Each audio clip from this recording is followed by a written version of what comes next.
முருகன் 2 கையில கொடுக்கிறவரோ 4 கையில கொடுக்கிறவரோ 6 கையில கொடுக்கிறவரோ கிடையாது. 12 கையில தரக்கூடியவர்.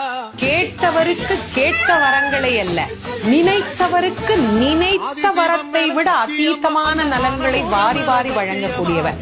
அவர் 12 கையில கொடுப்பார், வாங்குறதுக்கு நமக்கு தான் 2 கை பத்தாது. அப்பேற்பட்ட வள்ளலாக விளங்கக்கூடியவர் முருகப்பெருமான். அவர் வள்ளல்னா பக்கத்துல இருக்கிற அம்மா சும்மா கிடையாது, அவள் வள்ளி. இவர் 1 கொடுத்தா அந்த அம்மா 2 கொடுங்கன்னு வாழாம். அப்படி கணவனும் மனைவியும் போட்டி போட்டுக்கிட்டு நமக்கு கொடுக்க தயாரா இருக்கிறாங்க. வாங்குவதற்கு நாம் என்ன செய்ய வேண்டும்? அவரை நினைக்கணும். எப்படி நினைக்கணும்? அரை நிமிஷமாவது நினைக்கணும். அரை நிமிஷம் எப்படி நினைக்கணும்? எனக்கு கொடுப்பாரு, எனக்கு கொடுப்பாரு, எனக்கு கொடுப்பாருன்னு நினைக்க கூடாது. முருகப்பெருமானை உள்ளம் உருகி, அந்த உள்ளம் உருகுகிற போதே நமக்கு அப்படியே கண்களில் இருந்து ஆனந்த கண்ணீர் அப்படியே பெருகும். அந்த கண்ணீர்